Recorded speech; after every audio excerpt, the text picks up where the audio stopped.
Guyyaa har'aa immoo weebsaayitii bareedaa tokko osoo diipoozitiin godhin yookiin osoo investiin godhin maallaqa keessan tokkollee osoo hin baasin kan isiniif kaffalu tokko wal isin barsiisa.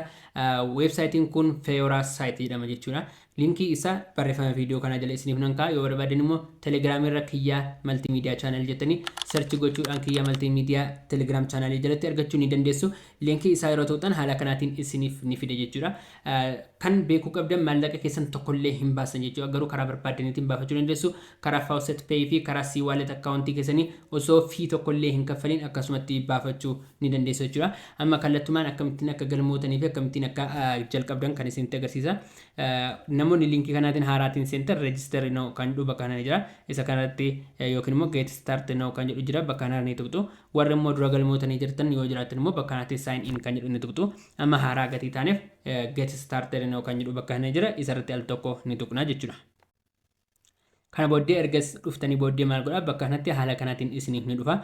Enter username kan jedhu jira. Username ni guutu bakka kanatti immoo email keessan ni guutu.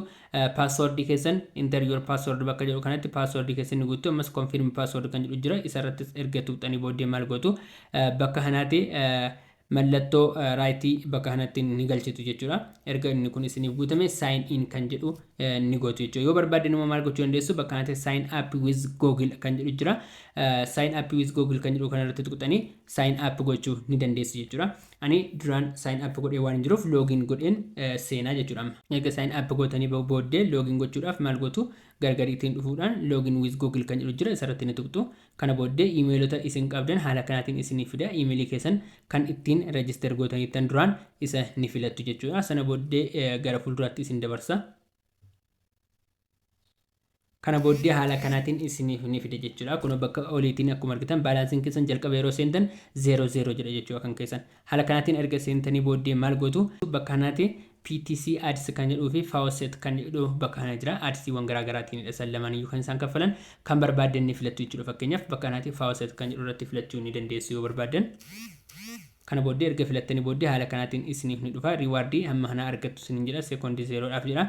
Kanaaf maal gootu garagariitiin dhufuudhaan maal gootu bakka kanaatti I am not a robot kan jedhu jira. Sana booddee kaapchaawwan garaagaraa isiniif fida. Daftanii guutu jechuudha. Kaapchaa sana amma kun verified naan jedhee jira. Kaapchaa sana argan guute claim kan jedhu bakka kanaatti nan tuqa jechuudha. Bakka kanaatti baalaansiin kiyya naaf hin dabala jechuudha. Success naan jedheera. Ammallee kun bakka kanaatti irra deebitanii I am not a robot kan jedhu tuquudhaan kaapchaawwan inni isin gaafatu daddaftanii guutuudhaan maal gochuu ni dandeessu.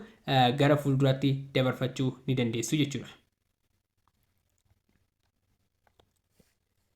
Kun haala kanaan claim gootanii guuttachuu ni dandeessu. Kan biraa maal jira bakka kanarratti al tokko tuquudhaan kuuppoon kan jettu bakka kana ni jirti. Isheen kun isinitti mul'atti. Ishee kanarratti ni dhuftu jechuudha. Ani guyyaa har'aa kuuppoonii kiyya fudheetiin jira. Kuuppooniin kun Telegram channel isaanii jalatti ni gadhiifama jechuudha. Yeroo hundumaa Telegram channel isaanii jalatti ni gadhiifama. Telegram channel isaanii immoo isa argattu bakka kanaatti join use kan jedhu jira. Isarratti tuquudhaan yeroo hundumaa kuuppoon koodii gatii gadhiisaniif kuuppoon koodii sana al tokko bakka kanatti guutuudhaan isin claim ni godhatu jechuudha. Yeroo hundumaa ani al tokko godheenyi waan hin jiruuf yeroo lammaffaanaaf hin hojjetu. Koinii murtaa'e yookiin immoo koinii wayii isiniif ni kenna jechuudha. Haala kanaatiin hojjechuu ni dandeessu. Kan biraa maal jira bakka kanaatti referrals kan jedhu jira. Referrals kan jedhu irratti erga tuqxanii booddee namoota affeeruudhaan namoonni sun haga isaan argatan irraati isinis persentii 20 komishinii ni argattu jechuudha. Komishinii persentii 20 haala kanaatiin ni argattu. Kunooti bakka kana jira. Copy your referral link below kan jedhu jira. Bakka kanaatti copy gootanii namootaaf share gochuu ni dandeessu. Amma akka ani nama lama affeereen jira bakka kanaatti. Isin yeroo isin nama meeqa affeertan bakka kanatti isiniif ni kaa'a jechuudha. Yeroo isin nama affeertan. Kana booddee maal gootu gara oliitiin ni dhuftu jechuudha. Short links kan jedhu bakka kana ni jira. Ishee irratti al tokko tuquudhaan short linkii yookiin immoo linkiyoota garaagaraa deemtanii visit gochuudhaan yookiin immoo deemtanii ilaaluudhaan koinii isiniif laata jechuudha. Kun bakka kanatti akkuma argitan 0.14 naaf laata. Yoon kan ilaalle 0.1499 haala kanaatiin isiniif ni kenna. Yoo barbaadan immoo bakka kanatti PTC ads kan jedhu ni jira. Isarratti tuqxanis gara fuulduraatti darbuudhaan koinii akka inni isiniif laatu ni gootu. Fakkeenyaaf bakka kanatti view ad kan jedhu jira. Seentanii sekondii 15f ni turtu jechuudha. Sekondii 15f erga turtanii booddee koinii fee jedhamu kana 0.074 isiniif ni laata. Adsiin 14tu jira jechuudha. Bakka kanarratti adsii 14tu jira. 14 kana ilaaltanii deebitanii maal gochuu dandeessu fudhachuu ni dandeessu jechuudha. Amma bakka kanatti baalaansii kiyya ilaala. Kana booddee maal godha bakka kanatti view ad kan jedhu irratti nan tuqa. Kana booddee sekondii bakka kanatti sarf no kan jedhu jira. Isarratti nan tuqa. ergan daqiiqaa 15 as ture booddee maal godha baakiin godha jechuudha duubatti nan deebi'a. Kana booddee I am not a robot kan jedhu jira bakka kanatti al tokko nan tuqa. Kana booddee captcha ni gaafatu kana nan guuta jechuudha. Sana booddee verify nan godhee jira. Claim kan jedhu bakka kana jira isarratti al tokko nan tuqa. Kun akkuma argitan 0.074 naaf laatee kun baalaansiin kiyya 0.31 ta'ee jira jechuudha. Haala kanaatiin hojjettanii yeroo hundumaa seentanii aadsiiwwan garaagaraa ilaaltanii irraa hojjechuu ni dandeessu. Beekaa wanti tokkollee kan isin invest gootan waan tokkollee hin jiru jechuudha. Osoo invest hin godhin akkasumatti hin baafachuu ni dandeessu jechuudha. Kan biraan maaltu jira bakka kana swap kan jedhu jira isarratti al tokko tuquudhaan gara fuulduraatti ni dabartu jechuudha. Baalaansii keessan swappii ni gootu jechuudha. Fakkeenyaaf baalaansiin ani asirratti qabu ishii kanadha jechuudha. Fee baalaansii kan jettu kana al tokko irratti tuquudhaan gara maalitti jijjiiruu barbaada? Gara USDT yookiin gara doolaaraatti jijjiiruu nan barbaada. Kana booddee max nan godha bakka kanatti hunda isaan jijjiiruu barbaada. Kana booddee bakka kanatti preview kan jedhu irratti ni tuqxu erga preview gootanii booddee haala kanaatiin success nuun jedhee jira. Amma maal goona swap no kan jedhu jira. Isa irratti ni tuqna.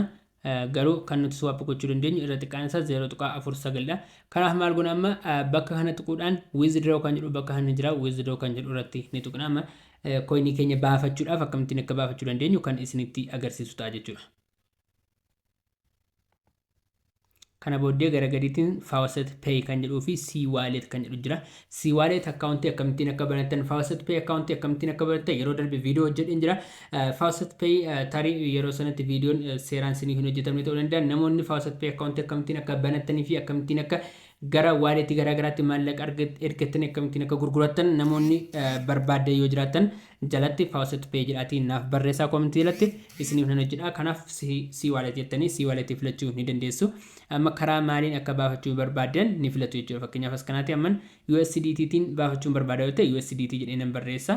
Kana booddee bakka kanaatti maal godha haga baafachuu dandeessan ofii isaatii isiniif ni kaa'a. Kana booddee maal gootu verify you are human kan jedhu jira isarratti al tokko ni tuqxu jechuudha.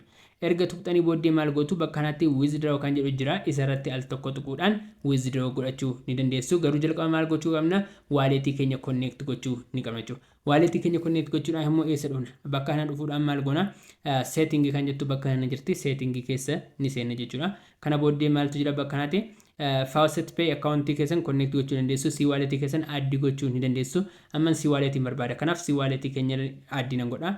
Cwallet ID kiyya bakka kanatti fidee nan galcha sana booddee addi itti nan godha jechuudha. Gara Cwallet keessan erga dhuftanii booddee maal gootu receive kan jedhu jira. Receive kan jedhu irratti ni tuqxu. Kana booddee off chain bakka jettu bakka kana jirti. Ishii irratti al tokko tuquudhaan your wallet ID kan jedhu bakka kana jira. ID keenya ishii kana copy ni godhanna jechuudha. Erga copy godhannee booddee maal goona duubatti deebi'uudhaan bakka kanatti wallet keenya paste ni goona jechuudha. Haala kanaan erga paste goone booddee maal goona duubatti addi kan jedhu bakka kana jira. Ishii addi jettu sanarratti al tokko ni tuqnaa jechuudha. Kana booddee kun akkuma argitan success nuun jedhee jira. Amma maal goona gara withdrawalitti ni deebina.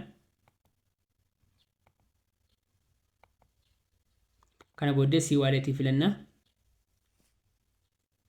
By the way FaucetPay akkaawuntii keessanillee connect gochuu ni dandeessu kan barbaaddan filattanii jechuudha.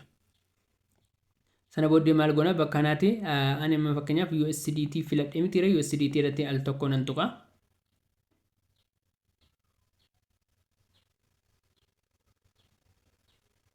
Kana booddee success hammanii nan jedhutti nan eegaa. Sana booddee maal godha withdraw kan jedhu irratti al tokko nan tuqa jechuudha.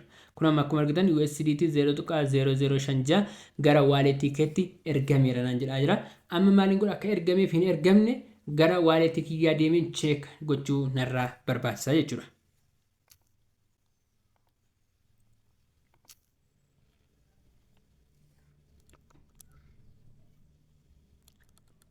Kun akkuma argitan received USDT jedhee 0.005 USDT naaf ergamee jira jechuudha. Amma seeneetiin isinitti agarsiisuuf haga kana baase isin garuu itti hojjetaniinan guyyaatti haga doolaara 2-3 ofii keessan hojjechuu ni dandeessu.